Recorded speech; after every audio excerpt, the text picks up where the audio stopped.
कक्षा 12 स्वतंत्र भारत में राजनीति, विषय राजनीति विज्ञान है। एमपी बोर्ड परीक्षा 2024-25 के संभावित महत्वपूर्ण प्रश्न 1 और 2 अंक के। पहला है, प्रथम भारतीय गवर्नर जनरल कौन था? मतलब भारत का प्रथम भारतीय गवर्नर कौन था? तो था सी राजगोपालाचारी। स्वतंत्र भारत के समय कितनी देशी रियासत थी? तो 565। आया हुआ प्रश्न है विकल्प में आया था कि स्वतंत्र भारत के प्रथम भारतीय गवर्नर कौन थे? तो राजगोपालाचारी। और देशी रियासतें कितनी थी स्वतंत्र भारत के समय? भारत में देशी रियासतें कितनी थी? 565। जम्मू कश्मीर का राजा कौन था? तो राजा हरि सिंह। वर्तमान में जम्मू कश्मीर केंद्र शासित प्रदेश है। राज्य पुनर्गठन आयोग, महत्वपूर्ण क्वेश्चन है। राज्य पुनर्गठन आयोग कब बना? 1953 में। इसके अध्यक्ष थे फजल अली, अध्यक्ष थे। अन्य सदस्य थे पंडित हृदयनाथ कुंजरू, सरदार के.एम. पड़ेक्कर। मतलब कि राज्य पुनर्गठन आयोग का गठन हुआ 1953 में। इसमें 3 सदस्य थे। एक था अध्यक्ष, जिसका अध्यक्ष था फजल अली, और इसके 2 अन्य सदस्य थे हृदयनाथ कुंजरू, सरदार के.एम. पड़ेक्कर। इस आयोग का उद्देश्य था भारत के राज्यों की सीमा और संचार को बदलना। इस आयोग ने भाषा के आधार पर राज्यों का पुनर्गठन किया है। तो इस राज्य पुनर्गठन आयोग का क्या काम था? भाषा के आधार पर राज्यों का गठन किया। तो राज्य पुनर्गठन एक था राज्य पुनर्गठन आयोग 1953। एक है राज्य पुनर्गठन अधिनियम 1956। इसका क्या काम है? इसमें 1956 में इसके तहत भारत में 14 राज्य, 6 केंद्र शासित प्रदेश थे। मतलब कि 1953 में एक राज्य पुनर्गठन आयोग बना, जिसके आधार पर एक कार्य करना था कि कब बना? 1963 में। इसमें 3 सदस्य थे। इसके अध्यक्ष थे फजल अली, एक थे पंडित हृदयनाथ कुंजरू और सरदार के.एम. पड़ेक्कर। इसके आधार पर 1955 में भारत सरकार ने एक समिति बनाई। उसी आधार पर एक फिर राज्य पुनर्गठन आयोग अधिनियम 1956। इसके तहत इसने अपनी रिपोर्ट की प्रस्तुत की। तो इस समय इसने 1956 के तहत इसने भारत में 14 राज्य, 6 केंद्र शासित प्रदेश का उल्लेख किया गया है। 1 अक्टूबर 1953 को मद्रास राज्य को विभाजित करके तेलुगु भाषा के आधार पर आंध्र प्रदेश राज्य का पहला गठन हुआ। मतलब कि भाषा के आधार पर भारत का पहला राज्य कौन सा है? आंध्र प्रदेश। किस भाषा के आधार पर है? तेलुगु भाषा पर। कब बना? 1 अक्टूबर 1953 में। 1 अक्टूबर 1953 में। तो भारत का प्रथम राज्य जो तेलुगु भाषा के आधार पर है वो कौन सा? आंध्र प्रदेश। कब बना? 1 अक्टूबर 1953 में। भारत में भाषा के आधार पर किस राज्य का गठन किया है? तो आंध्र प्रदेश राज्य। कैसे प्रश्न आ जाए ऐसे, लेकिन कौन रहेगा? भाषा के आधार पर पहला राज्य कौन है? आंध्र प्रदेश। स्वतंत्रता के समय मणिपुर के महाराजा कौन थे? तो महाराज बोधचंद सिंह। यह भी प्रश्न आया है कब? 2024 में विकल्प में आया था, 2024 में। ठीक है। तो मतलब कौन स्वतंत्रता के समय मणिपुर के महाराजा कौन थे? तो महाराजा बोधचंद सिंह। लोहा पुरुष के नाम से कौन जाना जाता है? तो सरदार वल्लभ भाई पटेल को लोहा पुरुष के नाम से जाना। आज़ादी के बाद भारत के समय प्रमुख चुनौती कौन थी? आज़ादी के बाद भारत के सामने प्रमुख चुनौती क्या थी? राष्ट्र निर्माण को कैसे किया जाए, राष्ट्र निर्माण की चुनौतियाँ थी। स्वतंत्र भारत के पश्चात भारत की 3 रियासतें ने भारत में विलय नहीं किया। तो कौन सी थी? तो जूनागढ़, हैदराबाद और जम्मू कश्मीर। लेकिन बाद में इन तीनों रियासतों ने भारत में विलय शामिल कर लिया।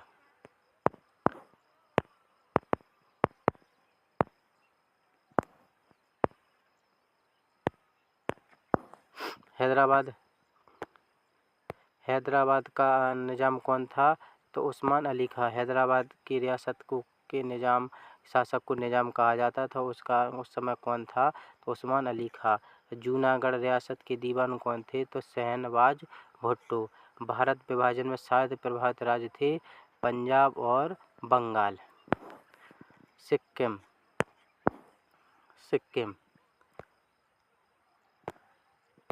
सिक्किम का अलग राज्य कब बना? सीधा प्रश्न आता है विकल्प में या खाली स्थान में या रिक्त स्थान या सही जोड़ियों में या सत्य असत्य में। तो सिक्किम कब बना? 26 अप्रैल 1975 में। तो इसका क्या है? 35वां संविधान संशोधन भारत सरकार ने लाया कब? 1974। इसके द्वारा सिक्किम को सह राज्य का दर्जा दिया। इसके बाद तत्काल भारत सरकार ने 36वां संविधान संशोधन अधिनियम 1975 के द्वारा सिक्किम को पूर्ण राज्य का दर्जा दिया और 26 अप्रैल 1975 को भारत का 22वां राज्य बन गया। 22वां राज्य, ये प्रश्न आया था। 22वां राज्य बन गया। 22वां राज्य बना। गोवा 1961 में भारतीय सेना के द्वारा पुर्तगालियों से आज़ाद कराया। तो गोवा को कब कराया भारत ने? 1961 में भारत ने पुर्तगालियों से गोवा को आज़ाद कराया और 30 मई 1987 को गोवा भारत का 25वां राज्य बना। एक बार अपन मध्य प्रदेश 1 नवंबर 1956 को राज्य बना। लेकिन 1 नवंबर 2000 को मध्य प्रदेश से छत्तीसगढ़ अलग हुआ। और 9 नवंबर 2000 को उत्तर प्रदेश से उत्तराखंड राज्य अलग हुआ और एक नया राज्य उत्तराखंड बना। 2 जून 2014 को आंध्र प्रदेश तेलंगाना राज्य को विभाजित कर तेलंगाना नया राज्य बना। वर्तमान में भारत में 28 राज्य 8 केंद्र शासित प्रदेश हैं। 31 अक्टूबर 2019 को जम्मू कश्मीर और लद्दाख भारत में 2 नए केंद्र शासित प्रदेश बनाए। और अनुच्छेद 370 कहाँ हटाया गया था? जम्मू कश्मीर। अगर प्रश्न आए कि 370 किस राज्य से संबंधित है? तो अनुच्छेद 370 जम्मू कश्मीर राज्य से संबंधित है। द्वि राष्ट्र सिद्धांत का प्रतिपादन किसने किया है? तो द्वि राष्ट्र सिद्धांत का प्रतिपादन मोहम्मद अली जिन्ना ने किया। हैदराबाद का भारत में विलय कब हुआ? 1948 को। सीमांत गांधी के नाम से कौन प्रसिद्ध है? तो खान अब्दुल गफ्फार खान। आज़ादी के बाद भारत में राज्य की कितनी श्रेणियां थीं? तो 4 श्रेणियां थीं। मोस्ट प्रश्न 2 नंबर में आएगा। राष्ट्र निर्माण की चुनौतियां क्या हैं? तो राष्ट्र निर्माण की 3 चुनौतियां कौन थी? पहली चुनौती थी एकता के सूत्र में बांधे रखना। तो पहली चुनौती थी एकता के सूत्र में बांधे रखना।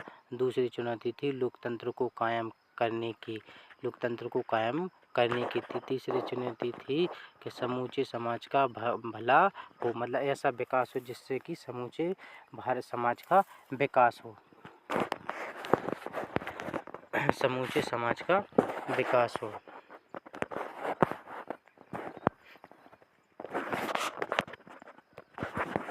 द्वि राष्ट्र सिद्धांत क्या है?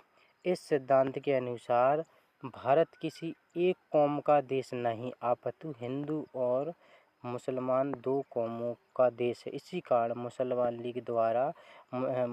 लीग द्वारा मुसलमानों के लिए अलग देश पाकिस्तान की मांग की थी। अपन को प्रश्न आए द्वि राष्ट्र सिद्धांत, तो अपन इतना लिख सकते हैं। इस सिद्धांत के अनुसार भारत किसी एक कौम का नहीं अपितु हिंदू एवं मुस्लिम 2 कौमों का देश, इसे ही द्वि राष्ट्र सिद्धांत कहा गया। वेरी मोस्ट प्रश्न है, आया हुआ प्रश्न है, लगातार 2-3 वर्ष से आ रहा है। सहमति पत्र क्या है? कि विलय पत्र, इंस्ट्रूमेंट ऑफ एक्शन क्या है? इसके द्वारा कोई भी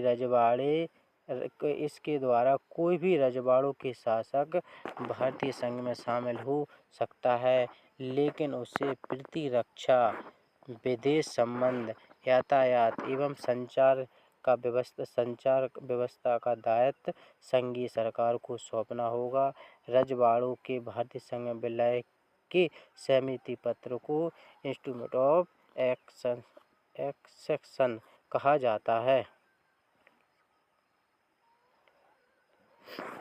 है क्योंकि सहमति पहला पत्र क्या था, कोई भी रजवाड़ों के शासक यानी कि राजा भारतीय संघ में शामिल हो सकते हैं, लेकिन उसे जैसे कि उसके का काम है कि प्रतिरक्षा, विदेश संबंध, यातायात, संचार जैसे दायित्व भारत सरकार को सौंपने होंगे, तभी वो सहमति भारत में शामिल हो सकता है। विपक्षीय पार्टी प्रश्न आया हुआ प्रश्न है, विपक्षी पार्टियों के संबंध, विपक्षी पार्टी के उद्भव के मुख्य कारण हुए, मतलब कि विपक्षी पार्टियां, विपक्षी दलों का उद्भव के मुख्य कारण क्या है। तो विपक्षी दलों के उद्भव ने हमारी भारतीय संस्कृति को हमारी भारतीय शासन प्रणाली के लोकतंत्र को बनाए रखने में महत्वपूर्ण भूमिका का निर्वहन किया है। विपक्षी दलों के उद्भव का एक प्रमुख कारण है सत्तारूढ़ दल की गलतियों को उजागर करके लोकतांत्रिक राजनीतिक विकल्प की संभावना को हमेशा जीवित रखना है और सत्तारूढ़ दल की तानाशाही पर लगाम लगाने के लिए विपक्षी पार्टियों अर्थात दलों का उद्भव हुआ है। अगर एक ही पार्टी रहेगी सत्ता में तो तानाशाही चलेगी, तो इसलिए विपक्षी दल का होना जरूरी है, क्योंकि विपक्षी दल होगा तो लोगों की मांगें उठाएगा, संसद में जो भी होगी वो सारी बातें होंगी, बहस होगी सारी, तो इसलिए विपक्ष का होना बहुत महत्वपूर्ण है।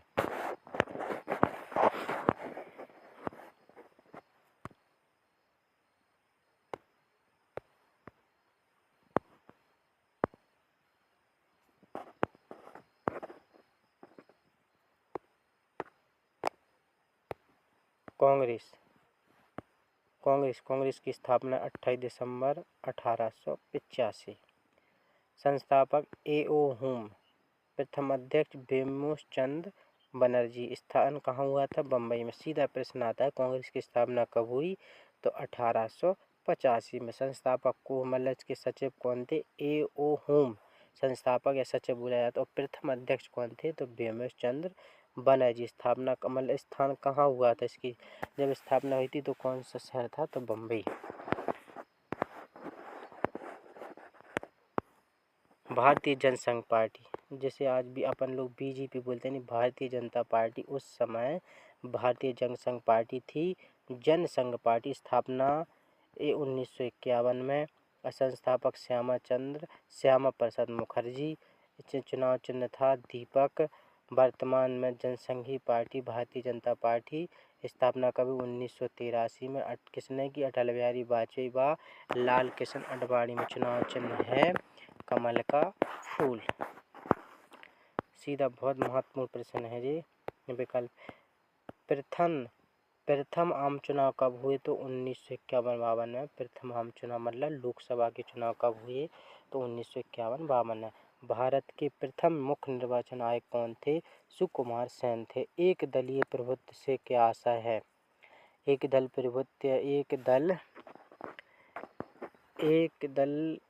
दलीय प्रभुत्व से क्या आशा है? जहां बहुदलीय दल के अंतर्गत किसी एक दल की प्रधानता हो, इसे एक दलीय प्रभुत्व कहा जाता है।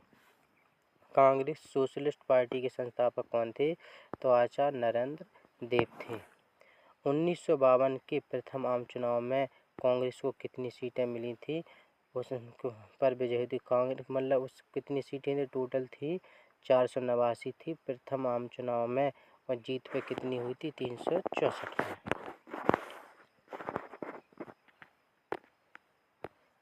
1957 के केरल राज्य के विधानसभा चुनाव में किस राजनीतिक दल को सबसे ज़्यादा सीटें मिली थी? 126 विधानसभा सीटों में से 60 सीटें भारतीय साम्यवादी पार्टी ने जीती थी। प्रथम आम चुनाव से वर्तमान आम चुनाव तक मतदान के बदलते तरीके महत्वपूर्ण हैं। तो बदलते तरीके। तो तो पहला क्या था, 1952 के पहले आम चुनाव में प्रत्येक मतदान केंद्र में उम्मीदवार के लिए एक मतपेटी रखी गई, जिस पर प्रत्याशी का चुनाव अंक मतलब जो चिन्ह है, प्रत्येक मतदाता को एक खाली मत पर दिया जाता था। उसे अपनी पसंद के उम्मीदवार की मतपेटी में डाला गया। मतलब कि 10 उम्मीदवार हैं तो 10 पेटी रखी रहती थी। उस पेटी पे उम्मीदवार का नाम लिखा रहता था। जिस व्यक्ति को मतदाता को वोट डालना है अपनी पसंद के अनुसार उस वो पेटी में डाल सकता। शुरुआती 2 चुनाव के बाद बदल गया। अब मतपत्र पर हर उम्मीदवार का नाम चुनाव चिन्ह अंकित था। मतदाता अपनी पसंद के उम्मीदवार के नाम पर मोहर लगानी होती थी। मतलब कि अब एक ही पेटी रहेगी, लेकिन मतपत्र पे उम्मीदवार का नाम चुनाव चिन्ह अंकित रहता था। मतदाता अपनी उसी एक ही पेज में जैसे 10 उम्मीदवार हैं तो 10 के नाम रहेंगे, उनके आगे चुनाव चिन्ह रहेगा और वो अपनी अनुसार मोहर लगा सकता है। 1990 के दशक के अंत में चुनाव आयोग ने इलेक्ट्रॉनिक वोटिंग मशीन ईवीएम का इस्तेमाल किया है। 2004 तक पूरे भारत में ईवीएम का इस्तेमाल किया जा चुका है।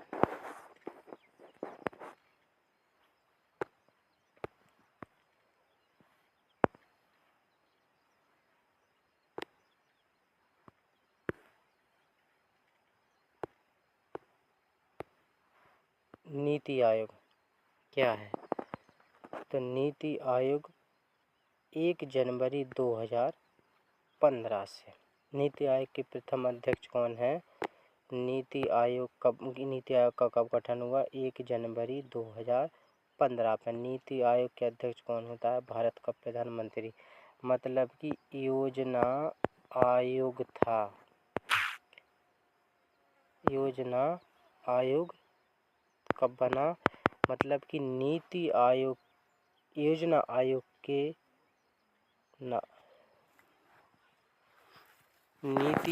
योजना आयोग के स्थान पर बना। कब नीति आयोग बना? 1 जनवरी 2015 में। नीति आयोग को कहा जाता है national institution for transforming India, मतलब राष्ट्रीय भारत परिवर्तन संस्था। योजना आयोग के स्थान पर नीति आयोग की स्थापना या गठन हुआ था।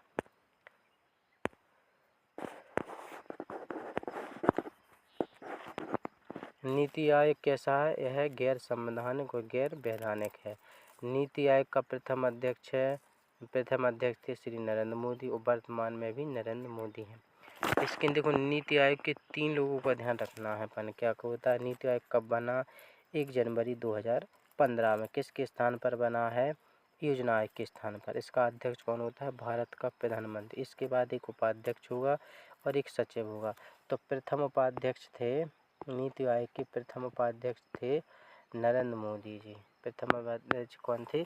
नरेंद्र मोदी जी। वर्तमान में भी नरेंद्र मोदी। प्रथम उपाध्यक्ष कौन थे? अरविंद पनगड़िया। वर्तमान में उपाध्यक्ष कौन है? सुमन बेरी। प्रथम सीईओ कौन थे? सिंधु श्री खुल्लर। वर्तमान में सीईओ कौन है? BVR सुब्रमण्यम। ठीक है, ये चीज़ें। नीति आयोग किस पे काम करता है? तो थिंक टैंक पर, मतलब सोच पर आधारित काम करता है। नीति आयोग 15 वर्ष योजना बनाता है। तो 15 वर्ष में 3 प्लान कहता है। 15 वर्ष के लिए दृष्टिकोण बनाया जाएगा, मतलब एक प्लान बनाएगा 15 वर्ष। फिर 7 वर्ष के लिए मध्यकालीन रणनीति और 3 वर्ष के लिए कार्य योजना बनाता है, मतलब 3 चरणों बनाता है। कार्य क्या है? देश में नवाचार व प्रौद्योगिकी को बढ़ाना। दूसरा क्या था? राष्ट्रीय उद्देश्यों को प्राप्त करने के लिए राज्यों के साथ सहभागी भूमिका को बढ़ाकर सहकारी संघवाद को बढ़ाना। तीसरा है ग्रामीण स्तर से विकास कार्य आरंभ करना। ग्रामीण स्तर पर विकास कार्य करना।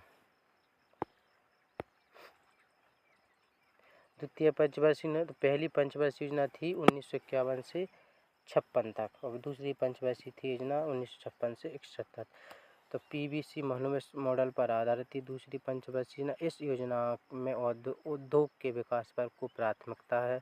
इस योजना औद्योगिक उत्पादन पर भारी जोर देती है। भारत में मिश्रित अर्थव्यवस्था, भारत में कैसी अर्थव्यवस्था है, तो भारत में है मिश्रित अवस्था। तो गुजरात दुग्ध विपणन संघ का प्रसिद्ध नाम क्या है, अमूल है। हरित क्रांति के जनक कौन है, नॉर्मन ई वोरलॉन्ग। और भारत में दुग्ध क्रांति के जनक है वर्गीज कुरियन।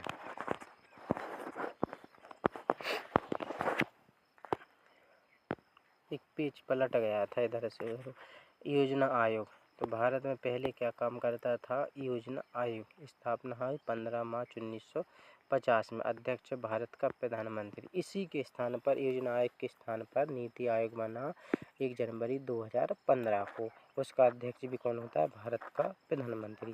तो नीति आयोग, योजना आयोग किन की सिफारिश से बना है, तो केसी नियोगी की सिफारिश के आधार पर केंद्रीय मंडल द्वारा एक प्रस्ताव पारित कर योजना आयोग की स्थापना की।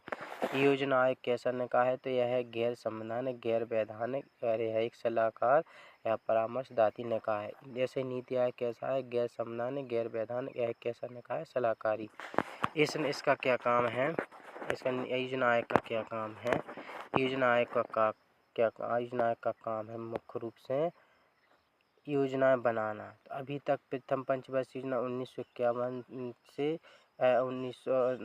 2017 तक 12 पंचवर्षीय योजना बना सके। योजना ने कितनी पंचवर्षीय योजना में, 1 से 12 तक। इसका मुख्य कार्य क्या है, इसका प्रमुख कार्य 5 वर्ष के लिए पंचवर्षीय योजनाएं बनाना, देश की आर्थिक समृद्धि एवं विकास हेतु योजना बनाना, प्राथमिकताओं का निर्धारण कर संसाधनों का आवंटन करना, देश के भौतिक, पूंजीगत तथा मानव संसाधनों का मूल्यांकन करना। योजना आयोग के प्रथम अध्यक्ष जवाहरलाल नेहरू थे। उपाध्यक्ष थे गुलजारीलाल नंदा। योजना आयोग के अंतिम अध्यक्ष थे श्री नरेंद्र मोदी जी। अब वर्तमान में नीति आयोग हैं, तो उन्हीं के प्रथम अध्यक्ष कौन है, नरेंद्र मोदी जी। तो प्रथम पंचवर्षीय योजना कब से हुई, महत्वपूर्ण प्रश्न है। प्रथम पंचवर्षीय योजना कब हुई, 1951 से 1956 तक। द्वितीय पंचवर्षीय योजना कब हुई, 1956 से 61 तक। प्रश्न आया हुआ प्रश्न है कि प्रथम पंचवर्षीय योजना कब हुई, 1951 से 56 तक। द्वितीय पंचवर्षीय योजना कब से हुई, 1956 से 61 तक। बॉम्बे प्लान क्या है, 1900 आया हुआ प्रश्न है, बॉम्बे प्लान क्या है। 1944 में मुंबई के 8 प्रमुख उद्योगपतियों ने मिलकर एक योजना बनाई जिसे बॉम्बे प्लान कहा जाता है। यह भारत के आर्थिक विकास के लिए एक प्रस्तावित योजना थी, जिसका उद्देश्य देश में मुक्त बाजार अर्थव्यवस्था को बढ़ावा देना तथा शासकीय हस्तक्षेप एवं विनिमय को कम करना था। ठीक है, प्रथम पंचवर्षीय देखो सीधा प्रश्न आता है, हर बार 2, 3, 4 साल से 22, 23, 24 में से प्रश्न आता है। सीधा पूछा जाता है कि प्रथम पंचवर्षीय योजना की कोई 2 विशेषताएं लिखें। द्वितीय पंचवर्षीय योजना की कोई 2 विशेषताएं लिखें। तो विशेषताएं पूछता है, तो पहली अपन क्या लिखेंगे कि प्रथम पंचवर्षीय योजना कब हुई, तो प्रथम पंचवर्षीय योजना 1951 से 56 तक हुई। तो पहली विशेषता शुरुआत यहीं से करेंगे। उसने पूछा कि प्रथम पंचवर्षीय योजना की विशेषताएं बताएं। तो पहली विशेषता तो यही बताना अपन को कि प्रथम पंचवर्षीय योजना कब से कब हुई, तो 1951 से 56 तक। यह योजना हैरोल्ड डोमर मॉडल पर आधारित थी। इस योजना में कृषि को उच्च प्राथमिकता दी। ठीक है, और तीसरा था कृषि उत्पादन में वृद्धि करके खाद्यान्न संकट का समाधान करने का प्रयास किया। तो पहली पंचवर्षीय योजना थी, कब हुई, 1951 से 56 तक। यह किस मॉडल पर आधारित थी, तो हैरोल्ड डोमर मॉडल पर आधारित थी। और प्रथम पंचवर्षीय किस पे बल दिया है, तो कृषि के क्षेत्र में, क्योंकि जब भारत की स्थापना, स्वतंत्र आज़ाद हो गया, तो उस भारत को एक ही बात थी कि कैसे अपन कृषि बढ़ावा दे सके, जिससे सभी समाज वगैरह। तो कृषि के क्षेत्र में कृषि उत्पादन वृद्धि करके खाद्यान्न संकट का समाधान करने का प्रयास किया है। तो पंचवर्षीय की योजना के बारे में पढ़ते हैं अपन। तो प्रथम पंचवर्षीय योजना 1 अप्रैल 1951 से 31 मार्च 1956 तक। ठीक है, तो पहली पंचवर्षीय 1951 से 56। इस मॉडल कौन थी, तो हैरोल्ड डोमर मॉडल पर आधारित थी। इस योजना का मुख्य उद्देश्य था अर्थव्यवस्था के संतुलन विकास की प्रक्रिया आरंभ करना। प्राथमिकता, इस योजना में कृषि को उच्च प्राथमिकता दी। इस योजना में कृषि को उच्च प्राथमिकता दी। कृषि उत्पादन वृद्धि करके खाद्यान्न संकट का समाधान करने का प्रयास किया गया है। इस योजना में कृषि के साथ साथ सिंचाई बांध के विकास पर बल दिया गया। मतलब अपन को 2-3 पंचवर्षीय इसके 2-3 कार्य याद करना है और लिख देना इसके क्या थी। आर्थिक लक्ष्य वृद्धि धरती, मतलब कि जो पंचवर्षीय योजना बनाई जाती है उससे पहले ही लक्ष्य वृद्धि दर की अपन 2 था, बाद में कितनी प्राप्त हुई ऐसे पहले निर्धारित कहती। तो आर्थिक लक्ष्य वृद्धि दर थी 2.1%, प्राप्त हुई 3.6। इस आधार पर कह सकते हैं तो प्रथम पंचवर्षीय योजना कैसी थी, सफल योजना। तो अपन लिख भी सकते हैं कि प्रथम पंचवर्षीय योजना कब हुई, 1951 से 56 तक। इसमें कौन से हेरल्ड डोमर पर आधारित थी और किसको प्राथमिकता किसी के क्षेत्र में, यह एक सफल योजना रही। बस द्वितीय पंचवर्षीय योजना कब से, 1956 से 61 तक। मॉडल थी पीवी महालनोबिस मॉडल पर आधारित। इसका प्रमुख उद्देश्य था समाजवादी समाज की स्थापना करना। प्राथमिकता क्या थी, इस योजना में उद्योग के विकास को प्राथमिकता। इस योजना औद्योगिक उत्पादन में भारी उद्योगों पर जोर देना। यानी कि पहली पंचवर्षीय योजना थी कि कृषि, दूसरी पंचवर्षीय किस पर आधारित थी, उद्योग को बढ़ावा दें। इस योजना में 3 बड़े उद्योग लगाए गए हैं, मतलब 3 बड़े कारखाने। तो पहला भिलाई इस्पात कारखाना छत्तीसगढ़ में, जो किसकी सहायता से लगाया था, सोवियत संघ की सहायता से। द्वितीय था दुर्गापुर इस्पात प्लांट, मतलब कारखाना, तो पश्चिम बंगाल में किसकी सहायता से, ब्रिटेन। राउरकेला उड़ीसा में किसकी सहायता से लगा है, जर्मनी की सहायता से लगा। लक्ष्य वृद्धि दर थी 4.5%, प्राप्त हुई 4.27%। यह योजना कैसी थी, असफल योजना रही है। तृतीय पंचवर्षीय योजना, इनके अपन हर पंचवर्षीय योजना के 2-3 बिंदु याद रखना है। सीधा प्रश्न आता है कि प्रथम पंचवर्षीय, द्वितीय पंचवर्षीय, तृतीय पंचवर्षीय योजना की विशेषताएं। तृतीय पंचवर्षीय योजना 56 से 61 से 66 तक। मॉडल थी जे सैंडी सुकमा चक्रवर्ती मॉडल पर आधारित थी।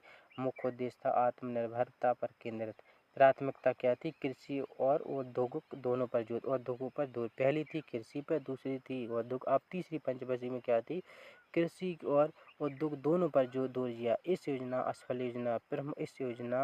असफल रही है क्योंकि क्या कारण हुआ, भारत चीन युद्ध हुआ 1962 में, भारत पाकिस्तान हुआ 1965 और भारत में भीषण अकाल सूखा पड़ी 1965 और 66 में। यह कैसी योजना रही, असफल योजना रही।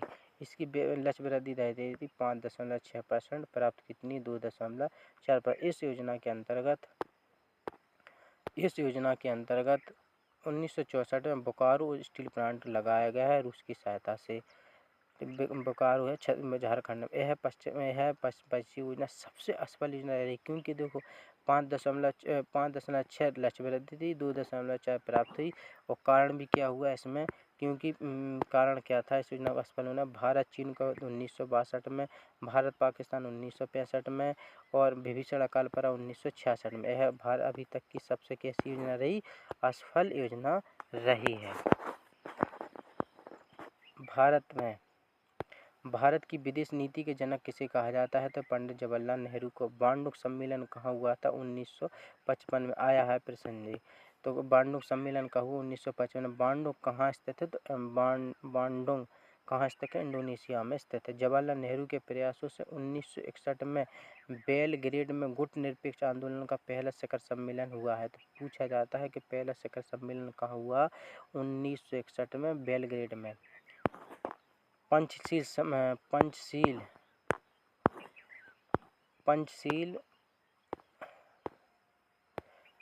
सिद्धांत किन के बीच हैं, तो उन पंचशील सिद्धांत 2 देशों के, भारत और चीन के बीच। कब हुआ, 1954 में। चीन के पीएम चाउ इन लाई और भारत के प्रधानमंत्री जवाहरलाल नेहरू के बीच मध्य समझौता हो भारत चीन के।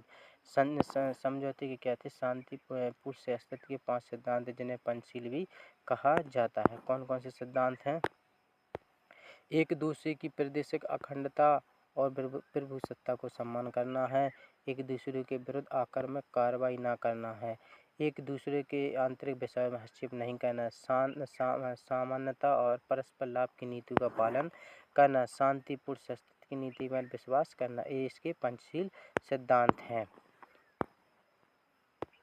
सीधा प्रश्न आया कि भारत के पड़ोसी देशों के नाम क्या हैं। तो भारत के पड़ोसी देशों के नाम पाकिस्तान, नेपाल, भूटान, बांग्लादेश, म्यांमार, श्रीलंका, चीन, मालदीव, अफगानिस्तान। शिमला समझौता कब हुआ है? सीधा प्रश्न आता है 2-3 जुलाई 1972 को श्रीमती इंदिरा गांधी और पाकिस्तान के जुल्फ़िकार अली भुट्टो के बीच हुआ है। तो पूछा जाता है कि शिमला समझौता किन देशों के जो भारत और पाकिस्तान के बीच शिमला